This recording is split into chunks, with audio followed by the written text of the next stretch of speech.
All right, folks, welcome to, I guess, what we would call the unofficial second half as it starts off. Raptors, we sit in Charlotte here. Raptors set to battle the Bobcats tomorrow, and very different Bobcat team than the Raptors saw early in the season. New coach, Paul Silas has them playing faster. Their offense is up. Their defense is better. They're holding teams down. Charles Oakley, Steven Silas, a bunch of guys on the bench that are helping them out. So going to be a different team that they see tomorrow. And who knows what the teams are going to look like after Thursday, Eric, with the trading deadline, be it in Toronto or Denver or New York or New Jersey or anywhere else. I mean, the Carmelo trade rumors are just beyond ridiculous right now, just trying to keep up with it all. If the Nuggets and Knicks can swing this, and then Denver swings that extra part of the deal that they're talking about, which would entail sending at least a couple of the players acquired from the Knicks back to New Jersey for some of the Nets draft picks. I mean, what a wild deal. The only thing that I can think, at least in terms of recent memory, that would compare to that is what Toronto pulled off in acquiring Hedo Turkoglu. Yeah, four teams. And just, and all the accolades. 13 players? I think so, yeah. And, there were a ton of accolades for Steve Fruitman at the time for kind of getting that done and finding all of the little ins and outs and all the little wrinkles in the CBA and in the NBA rules that would allow for such a deal to go down. And it sounds like that's very similar to what's going on with the Nuggets, Nets, and Knicks, if this trade ultimately happens. And, right on the heels of All-Star Weekend as well. That's the fun thing about the NBA with the trade deadline coming up. Usually within less than a week after All-Star Weekend, you get a chance to have all the players in one city, a lot of the GMs and presidents, and then, of course, now you've got the CBA meetings that went on and everything else. And then, boom, less than a week later, trade deadline. So that a lot of the conversations were had in Los Angeles this past weekend. Yeah, fresh conversations. And we'll see. And people have asked, what happens with Toronto.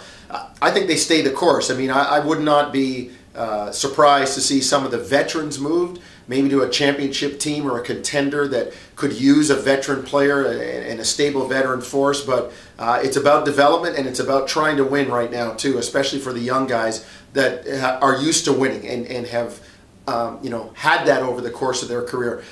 We talk about it all the time. People want draft picks, they want losses, and it gets you a more lottery balls. But what you can't overcome is a losing culture, and boy, oh boy, that's tough to create. We've talked about places like Minnesota where they have, go down the list, Martell Webster, Johnny Flynn, Wesley Johnson, Darko Milicic, Kevin Love, Corey Brewer. Like, there are tons of lottery picks, but they're still not winning, and it's something with the franchise. Jerome Williams brought up with us on the post-game show, the LA Clippers. It's LA. It's a great city. But it's the Clippers. And why? Because they're losing. Nobody wants to go there. Well, that's what I've been saying about Toronto for the longest time. I've said it how many times? 5 playoff appearances in 16 years. It's going to be 5 in 17 years. That's not going to cut it. You have to win in order to kind of cure that and send the message to the rest of the league. So hopefully the winning comes eventually for the Clippers, the Raptors, and teams that obviously have had their issues and their struggles. Speaking of the Clippers, though, I just want to jump on something just quickly, because we got more time to touch on the Raptors tomorrow, and we might touch on this story again after we get a chance to talk to DeMar DeRozan at shoot-around tomorrow morning. My initial job. Well, see, here's my initial gut, and because I BBM'd you. Yeah. I initially didn't think that he got host, but the more I listened to a lot of you out there that were writing on the blog and on Twitter, and then I went back and watched the event again for a second time, and now I will admit, it didn't feel like a host job when I first watched it live. I know it did to many of you, but now that I've watched it and read about it a little bit more, I can appreciate where there's a lot of angst right now for the fact that, DeRozan goes between his legs on a lob pass off the basket stanchion, gets a 44. Then Blake Griffin does a similar dunk off the side of the backboard, but doesn't go through his legs, just kind of does a windmill, throws it down, gets a 46. The 2-point difference, 96 total versus 94 total, there it is. Ends up getting Griffin into the final. So it's too bad. We'll get a chance to talk to DeMar. I'm sure he'll be politically correct tomorrow and say that it's not a problem and disappointing, but hey, it was still a great experience, yada yada yada. But at the end of the day, Blake Griffin puts on a show, but I don't know that Blake Griffin had the best dunks. He had the most powerful dunks,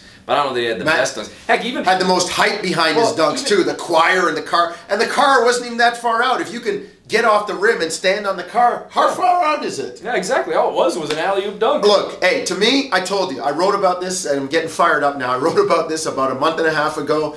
Get rid of it. I'm done with it. Once every 2 or 3 years, let the hype build. And the thing that impressed me about DeMar's dunks, and not because it was DeMar, and I liked what Griffin did early too, No props, no funky. He just dunked. Just dunk. Pure, Serge unadulterated. Ibaka, I mean, listen, the free throw line dunk was great, but then you got to go off and pull some stupidity, like biting Bring the a kid in and then JaVale McGee's mom calming down. And what was the purpose of the choir for the Blake Griffin thing? I mean, just the showmanship and the garbage. Just dunk. Let's see the athleticism. More skill, please. Give me more skill. I want a 2-ball competition, 1 minute on the clock, one team at one end, one team at the other. I want Calderon and Bargnani against Kobe and Derek Fisher. I want Ray Allen and Paul Pierce against Kevin Durant and Russell Westbrook. I like it. That's what I want. That rookie-sophomore game, junk it. You know what I want? Even the skills competition. Guys are going at half speed. They're laughing when they're missing bounce passes or when they miss too many in a row, and then they realize they're out of it, so they're barely jogging. I mean, heck, Chris Paul missed a layup to start the damn thing. How serious do you think he was really being?